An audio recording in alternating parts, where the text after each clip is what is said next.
One X-Wing? Great. Is this going to be Luke? Howdy, folks, and welcome back to The Mandalorian. We are at the finale of Season 2. I like what Disney Plus is doing if you're an early watcher, and I'm about 40 minutes after the drop, so around 12:40 a.m. here on the West Coast. I like what they're doing with the descriptions.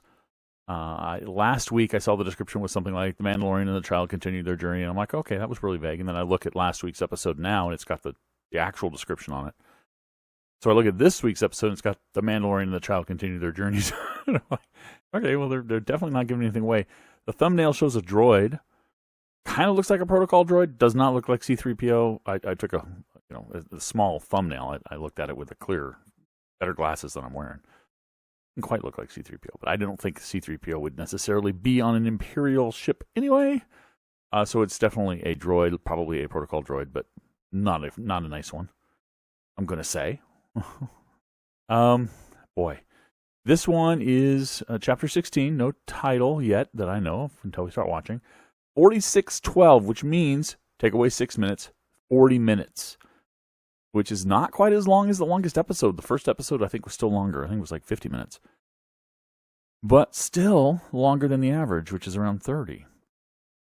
That's good, because I'm not sure what's going to happen. I'm not sure if, and I love this about The Mandalorian, that it's got me not sure. I want to think that they're going to resolve the major issue, which is the return or the saving of Grogu. I want to think they're going to do that by the end of this episode. Is that going to set up other problems? Is somebody else going to be in peril? Is there going to be some kind of a cliffhanger? Maybe. Season 1 tells us no. Season 1, remember, ended, left the story progressing, So, we still had Moff Gideon alive, even though they thought he was dead. He was still going to be hunting down the child. At the time, we called him the child. So we had that set up for the next season, but it did kind of conclude the story as far as our heroes were concerned, right? They had beaten the bad guy and had rescued the child, and everything was hunky-dory. That may very well happen again, or they may just twist it and say, okay, well, this season we're going to end it on a big cliffhanger. I guess you could argue that Season 1 ended on a little bit of a cliffhanger with Gideon surviving and with the Darksaber reveal, right? So anybody who knew what the Darksaber was, even if you didn't know what the Darksaber was, and you saw that he had what was essentially a lightsaber, you would go, oh, wow, and then it ended, So I guess it was a minor cliffhanger. Maybe something like that's going to happen again, where we're going to have some kind of a reveal, but we're still going to get satisfaction on the main story. My hope is we are going to rescue Grogu. So that's my bet. Who gets involved, I don't know. Maybe at the end we get the Jedi or whoever that Grogu was talking to comes along. Maybe that's going to be the quote-unquote cliffhanger to this one, but I'm pretty sure we're going to get Grogu back, I hope. Is that me just hoping, or is that me actually thinking? I don't know. But there's no way to tell until I click this button. But I don't want to click this button because that 40 minutes, 46:12, that 40 minutes is all we're going to get for over a year now. Well, for about a year. I don't wanna, but I do so bad. Okay, here we go. Skipping the recap. Oh, it's too late. It's too late. I skipped the recap. I tried to do that. This time it didn't occur to me to do it quickly enough because it really gives away who's going to be in it.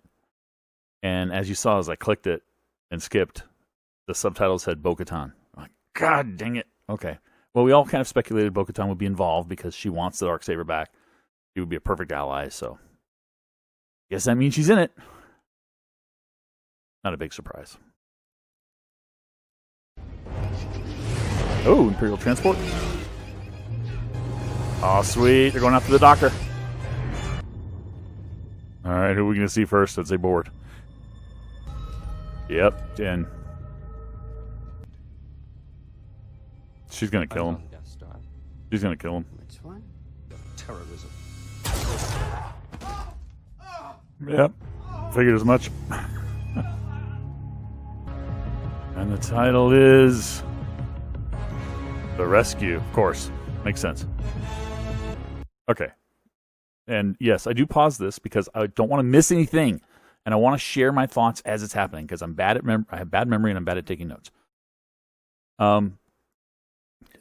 This is a really cool opening. One, again, it continues this trend, which I love with The Mandalorian, which is it doesn't waste time. Normal shows at this point would spend half the episode getting ready for this kidnapping of the Doctor. This show just opens it up with it. I just love it. And we get to see Slave 1 in action. I was fully expecting that as Slave 1 was shooting at it and it was moving around, that some other bigger ship, maybe with Bo-Katan on it, would come along. But hey, I guess we still have to see them, engage Bo-Katan, which may be happening right now. But gosh darn it, they got the Doctor. So no experimentation has occurred yet. This is awesome. This is awesome. And I kind of knew that they were really pushing Kara there. I mean, that guy was an idiot. I mean, why would you do that? I mean, he really thought that holding a blaster to the Doctor's head would prevent him from dying? I mean, they would have left him if they just would have grabbed the Doctor and left. They would have left him alive, but why? Wait a minute. This isn't the town where Ezra's from, or the planet where Ezra's from, is it? Not just one Mandalorian walks into a bar, two Mandalorians walk into a bar. It's Bo. The Moff has a light cruiser. Isn't it interesting that Bo doesn't believe, and Bo's people don't believe, that Fett is a Mandalorian? They recognize Fett, I think, pretty clearly. I mean, that's the impression I get. They don't believe he's a Mandalorian either. Maybe they believe the same thing the Prime Minister did in Clone Wars when he said that Jango Fett and Boba Fett, therefore, were no Mandalorians. Or maybe it's a case of literally he never took the creed. He never was inducted into Mandalorian society officially. So just because he's a child of a Mandalorian doesn't mean he is a Mandalorian, maybe. I don't know. But it's interesting that they don't think he is either. Enough, both of you. If we had shown half that spine to the Empire, we would have never lost our planet. Love it. We will help you. He is my only priority. Way to go, man. Way to go. This is Moff Gideon's Imperial Light Cruiser. Look at this crew! Days it would carry a crew of several hundred. Now, I didn't say it at the time, but I love how I said Bo-Katan knows it's Fett, and not only that, but she knows. I mean, like the line where she says, "I recognize that voice. I heard it 1,000 times." Love that. Don't you mean your donor?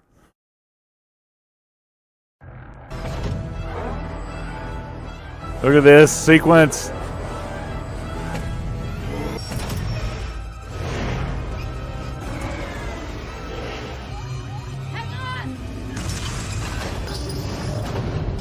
That is so cool. My only disappointment is it doesn't look like Fett's going to be involved in the assault. But dang, man. The shoving the transport down the fighter launch tube, basically. That's awesome. But do you think Moff Gideon is suspicious? I think he's suspicious. I think, one, he may recognize Bo-Katan's voice. He recognized everybody. He knew everybody. I think that was Bo-Katan speaking, right? Yeah, we saw that. Two, he might know that there was no female pilot on board that shuttle that was sent for the Doctor. Assuming she's using the same call sign or whatever of the one that was sent for the Doctor, and he knows the Doctor's on board. And three, isn't it just convenient that they emerged under attack? So Gideon is smart. I think he's suspicious. I don't know that he knows it's an attack, but he's suspicious. He might even order the Dark Troopers to deploy starting now.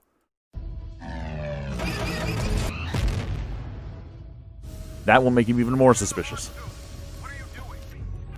Activate the Dark Troopers. Yeah, he didn't activate him earlier, but he will now.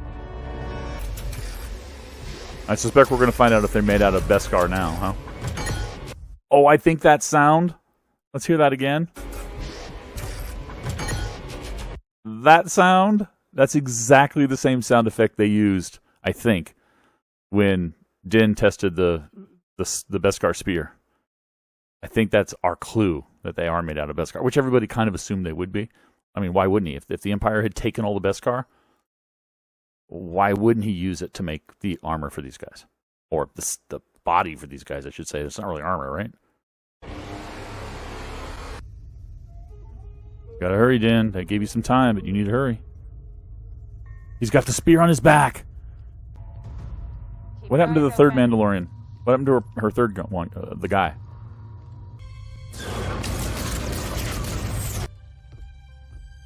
How is he keeping that spear quiet? Beskar and Beskar makes a noise.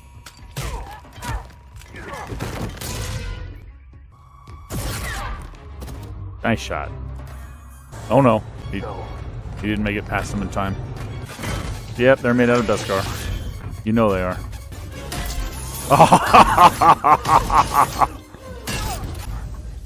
Or did they? Detonators. Come on, detonators. Yes! He didn't use the spear against Gideon. He used it against the Dark Trooper. Awesome! Eject him, eject him, eject him. They weren't prepared for it. If they prepared, they could have grabbed onto something. It is going to be... Oh, my God. Oh, man.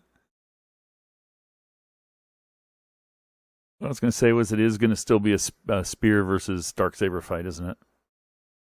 Come on, Grogu. Look at that. Look at him. Oh, and they had him. Oh. Just realized they had him use the little birds. The little things. As an attempt to get through the Dark Trooper so he can't use them now to kill Gideon. Piece of advice. Assume that I know everything. As fired its one and Yeah. only salvo. Yeah. Where is this going? I just want the kid. Oh, Grogu. Your daddy wants you. To bring order back to the galaxy. First Order. But you will Obviously, it's a trick. Immediately, and we will... This is so a trick. Gideon foolish enough to think he can cut through Beskar? Yep, he is.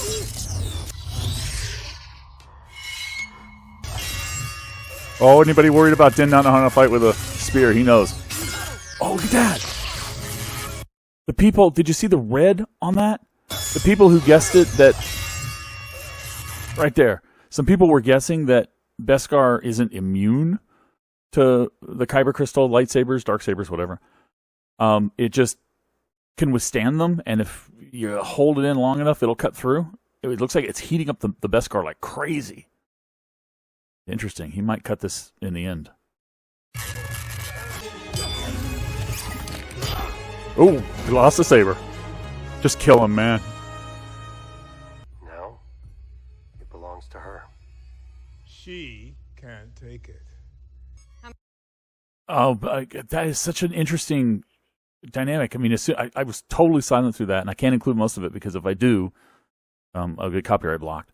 But the whole idea of him coming in with the Darksaber, he defeated Gideon and took the Darksaber. So he is the rightful owner of the Darksaber. Gideon is so freaking smart. That's what he meant by, you're sparing me, this should be interesting, or whatever. Bo-Katan is so... She talked about Din and the children of the Watch being so... she called him a cult, but I mean, basically so purist, right? So fundamentalist. That's what I'm getting at. Yet she's exhibiting that right now with her whole belief system in the Darksaber and the requirements around obtaining it. Unfortunately, she has her teammate there who may or may not support any sort of deception, and she doesn't want to commit a deception. So in order for her to actually have it and wield it, she needs to defeat whoever owns it, whoever has it. But she did say that Gideon could be alive, but he just needed to surrender to her. So does Din just need to surrender to her? Because why would Gideon just have to surrender to make it legitimate, but Din has to fight because he's a Mandalorian, maybe? That there has to be a fight, and I'm presuming the fight is to the death. I mean, because... Or maybe she could spare him if she defeats him, but it has to be a real fight or something. I don't know, but it's a very interesting situation he's gotten himself into. Because as of this moment in time, I think, according to traditions, Din Djarin is the leader of Mandalore. Isn't he? Does he need more than that? Like she said, she wanted it so that she could reclaim the leadership of Mandalore. Once she gets legitimate possession of it, does that make her immediately the leader? Or does she have to go defeat somebody who is claiming to be the leader? Or something of that nature. Or defeat an occupying force or something. Interesting. Okay. Just all these thoughts I wanted to get out. That's why I paused it, guys. I just want to get all these thoughts out. Because I won't remember them all. Later on, I wanted to let you guys know where my brain is going right now. Forms? None. Oh boy. They're heading Even a Jedi won't help him now. I'll get in. What you got? Oh, you guys have a blaster. Okay. I mean, just a blaster. I just thought it was something more than that. Don't worry, kid. Grogu. I'm gonna get you out of here. Grogu must be tired. Yeah. They took a lot of blood out of Grogu, so he's got to be groggy. Why don't they try to pry it open? Why bash it? We'll be dead. The only thing that's going to save him is the Force, right? But me. And the child. Is it going to be Grogu? His Force powers? Because you know how powerful he is in short bursts. Or is the real Jedi, whoever he's reached out to, going to arrive? And is it going to be Mace Windu? And they can't use lightsabers against these guys, but they can use the Force. They're physical things. They can be moved. And why does Din have his blaster out? He knows the spear is going to work, and not the blasters. One X-Wing? Great. Is this going to be Luke? Incoming crack. I didn't think they would do Luke. Are they going to do Luke? Grogu's awake. He senses it. Whoever it is. Definitely a Jedi. Not Bo. She doesn't fly an X-Wing. It's green! Is this going to be Luke? He's got the glove!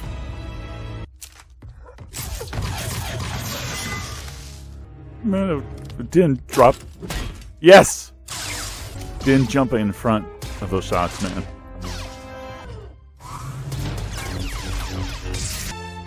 So incredible! Before anybody complains about the Beskar, he's going in between the joints, you know? He's going where there isn't much.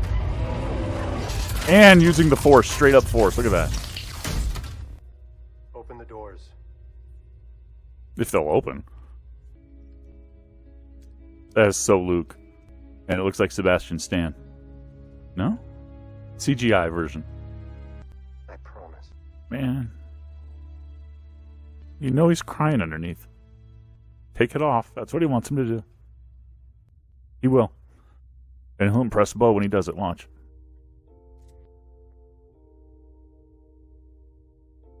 All right, pal. It's time to go.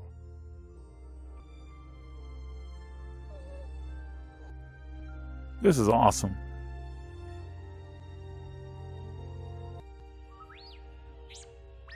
R2! Of course he'll be here!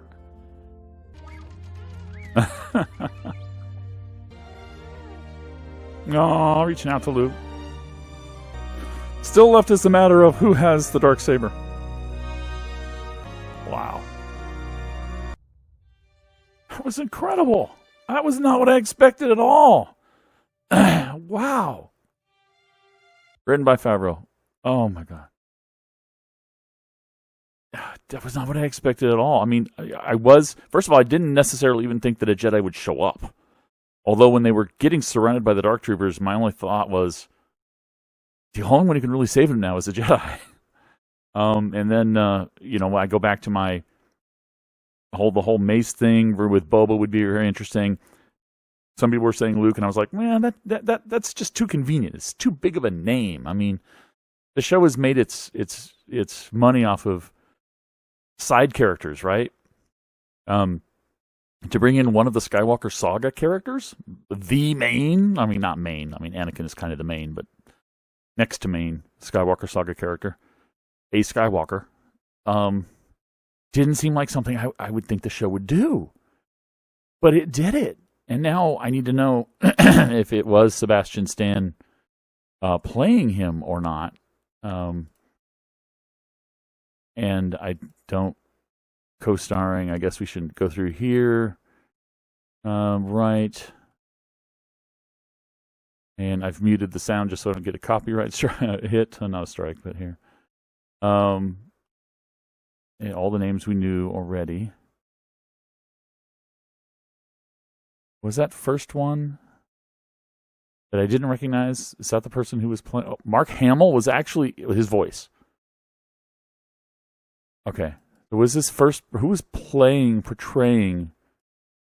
Was it actually Mark Hamill portraying himself and just de-aged? Is that what went on here? Let's see. That first name, I want to check that first name and see if that's an actor that could have been portraying or who that actor was playing. Pedro, and then co-starring. Oh, in order of appearance. Oh no, is that?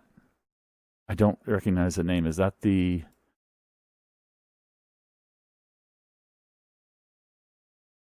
Is that the real name of the wrestler or whatever who's playing, or whatever she is, who's playing one of the one of Bo-Katan's crew? Tahi. Looking up on IMDb real fast. Oh, it's a dude. Okay. Oh, it's the Doctor. Of course, it's the Doctor. So there's no actor listed here. There's no Sebastian Stan. There's just Mark Hamill. So they de-aged Mark Hamill, or they used a stand-in, and since it was only Mark Hamill's voice coming out and Mark Hamill's face de-aged on the stand-in, it didn't have to be him on set, his physical body, right? The de-aging did look a little funky. The effects looked just a little bit funky, maybe a little bit better than when they did Carrie Fisher, young Princess Leia. Maybe, but it still didn't look quite right. But okay, back to what I was saying about why I didn't think it would be Luke. Not only because he's Skywalker Saga, but because it also, and I didn't think they'd do something that important, but it also kind of means he was going to be at the temple unless something happens, unless he finishes his training right before Luke's nephew decides to destroy the place and kill everybody. Then he's going to die. And that's a tragic, sad thought. I don't even want to think about that right now. But God, man, I've gotten choked up and my eyes have moistened, but I've never cried hard before, but I did here. With, the scene where Din finds Grogu, and then at the end there where, Luke says that he's waiting for your permission. And Din taking his helmet off. And I'm kind of sad we didn't get to see the aftermath and see Bo kind of... I'll need to watch again because I was so focused on them to see if there were any background reactions from Bo or anything like that. I was just so focused on Din. But him wanting, as he says goodbye, reaching up, wanting him to take his helmet off, and he did. Broke me up again. He did. He would do it for him. If anybody, he would do it for him. I mean, he took it off before the last episode to save him. No reason why he wouldn't take it off if he requested him to, and he was going to say goodbye to him. And he did. And by the way, Pedro had time to, or the character Din, I guess, had time to improve his appearance a little bit. And that might be a sign that he knew that helmet might be coming off a little bit more frequently now. And the possibility existed. Because if you notice, Pedro's face was a little more clean shaven, and his hair was a little more, kept, a little more nicer. A little more nicer is that way to phrase something. In this one, yeah, that was just such good stuff. Oh God, that was awesome. So the story, the Mandalorian has it's transitioned. I'm one of the people who thought, pardon me, I'm not tearing up anymore, but the effects of me crying is still here. I'm gonna sniff up a little bit. I was amongst people who said, well, the show really is the Mandalorian and the child. It's the two of them. But it doesn't look like it's going to be the case. It looks like it really is just about Mandalorians and our Mandalorian, right? Because now, if Grogu's taken out of the picture, he's caught up in Mandalorian political and leadership issues now.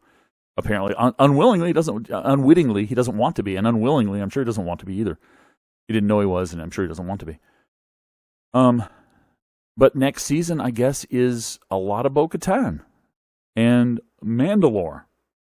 And what do we do about this whole Darksaber thing? And what do we do about leadership? Is Bo going to... I don't think Bo wants to fight him. I mean, he's not an enemy. She even said, again, in this episode earlier on, maybe you will reconsider joining us. She wants him to join them. She wants him as an ally. She thinks of him as an ally. So, and she knows he didn't take the Darksaber to spite her. She knows that Din has no idea, no idea beyond what she just said earlier about its significance, and that he didn't understand any of the ramifications. He even tried to give it to her. He's like, take it. I don't understand. Just take it. I yield. It's yours. He doesn't want it, and she knows that. So will she basically become his general and use him as, because traditionally speaking, he's the leader or has the claim now, and she doesn't want to kill him? Is she going to basically say, now you have to join us. You have to help us take back Mandalore, and we'll do it with you as the rightful ruler. And maybe I don't know what maybe is. Now, did Bo, like Gideon said, did Bo really want the? Was it more important to her to be the leader than to reclaim Mandalore? Which was more important to her? If it was to actually be the leader, which I don't think in Clone Wars, she never really wanted to be the leader. It was more a case of, I'm the best there is available, so I'd rather be me than some other scumbag, you know. So knowing that she has a good person, a good man who could have that role, will she be willing to just say, okay, you've got it. Let's go win back our homeland. Let's go win back Mandalore. I mean, I know it's not Din's homeland per se. It's his cultural homeland.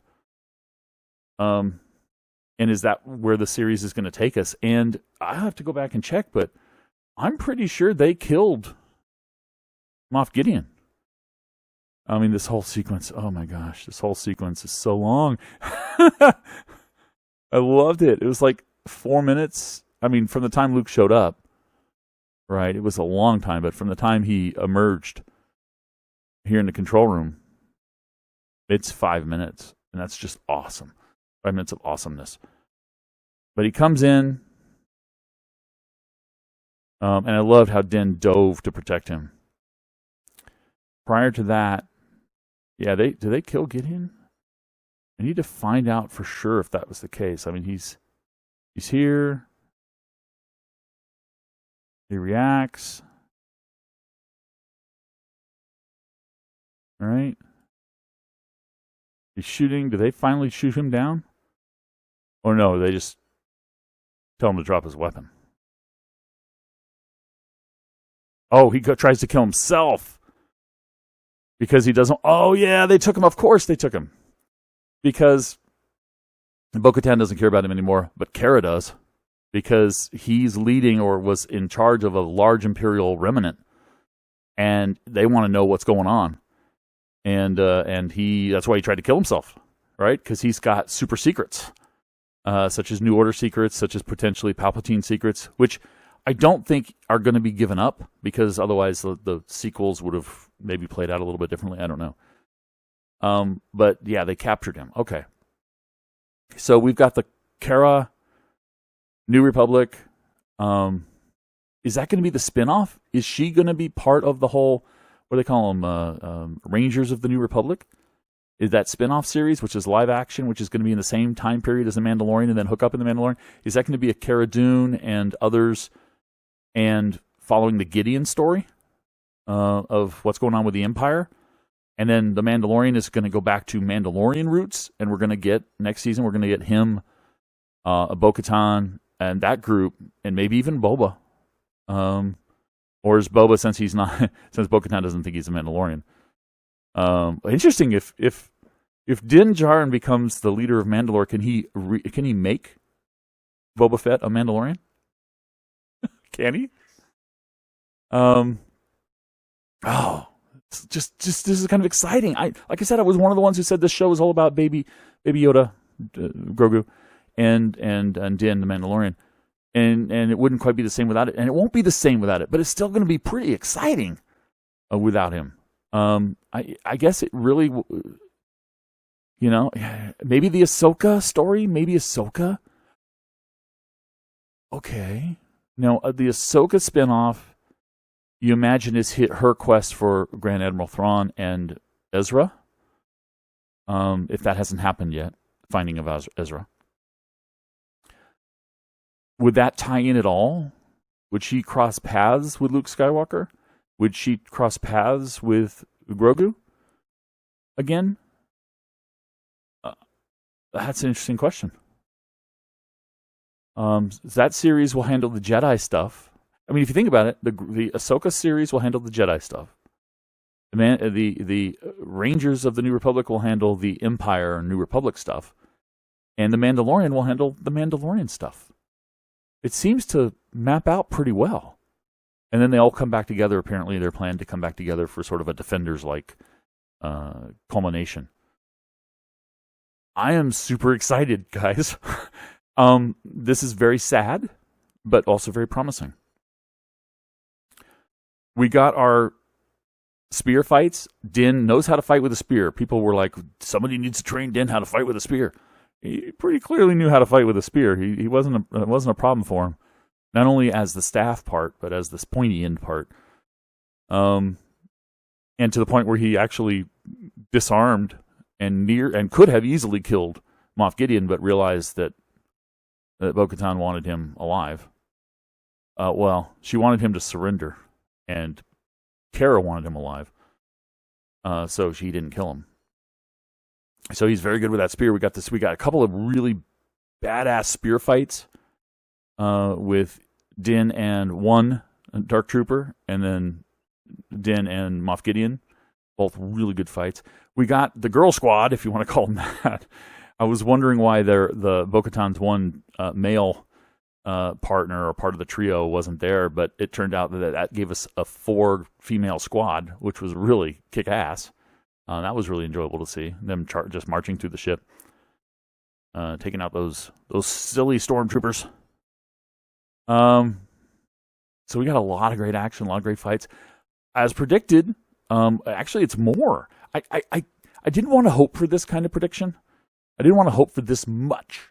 But The Mandalorian, people were saying things, people have been saying all along, all season. I watch other reactors and stuff and other reviewers saying, people were predicting what'll happen in the finale, and they're like, they'll get to the cruiser, they'll fight Gideon, but it'll be a cliffhanger, and we won't know what's going to happen until next year. I'm like, that's not the way The Mandalorian has so far showed us that they do stuff. They resolve things quickly. They get there quickly, and they resolve them quickly. Who was it, J. Michael Straczynski? Is he the one who said, somebody at one point, maybe he was actually referring to Rod Serling. But somebody said something like, the key to any good scene is get in as late as possible and leave as early as possible. And I totally worship that statement as far as writing and entertainment goes. Absolutely. Pacing is key. You get in as late as you can in the story. And as you see, they gone into this episode as late as they possibly could to still make it make sense. The fight was ongoing. The space battle was ongoing.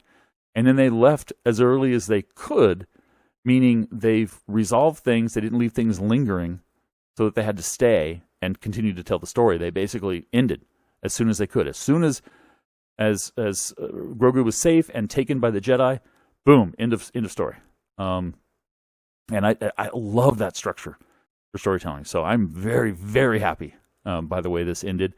It's way more than I thought it would be. Like I said, my prediction was rescue Grogu, but some kind of cliffhanger, maybe the Jedi showing up. I think that's the way I phrased it. And instead, we get rescuing Grogu, defeating Gideon, taking control of the ship, defeating the Dark Troopers, and a Jedi showing up, and the Jedi taking Grogu, and Din showing his face to Grogu, and all of that stuff that we've all said that would be just great if we could get it all. We got it all.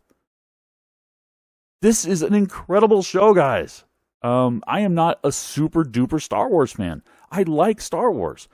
I didn't read the books or the comics. I've watched the animated now, but I watched all the movies. I love the universe. It's a really cool universe, and I really enjoy the stories and the characters. And this is just amazing Star Wars that we're getting. I just love it. I don't know what else I could say. I'm going to have more thoughts, but maybe if I have enough thoughts, I'll come up with another video and just talk about it. But hold up. I was just scanning the end of the episode because I was getting prepared to watch the artwork, and I noticed there wasn't any. And I was going to see if there was some. And I see that we have some other stuff coming up. So I'm going to go ahead and go forward to that stuff. And let's watch it.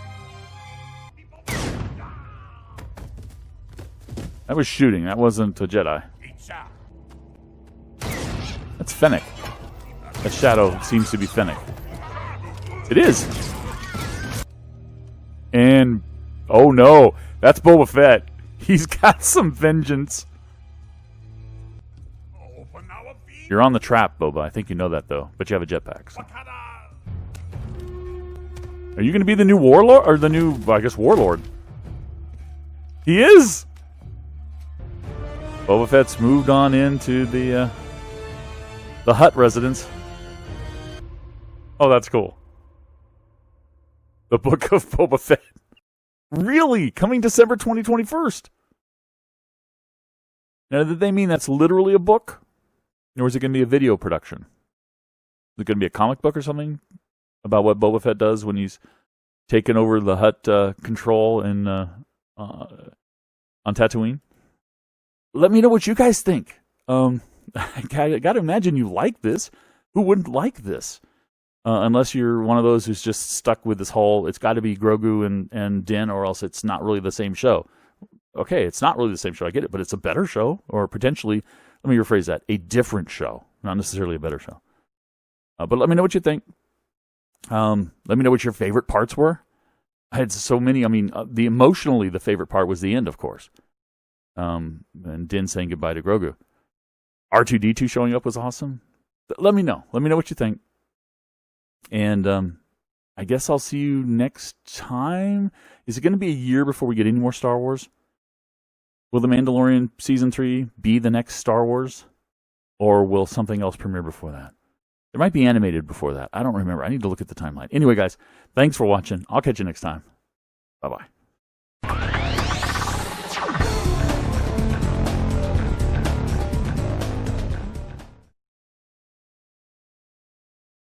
That is the end, finally. I think I can finally stop recording now.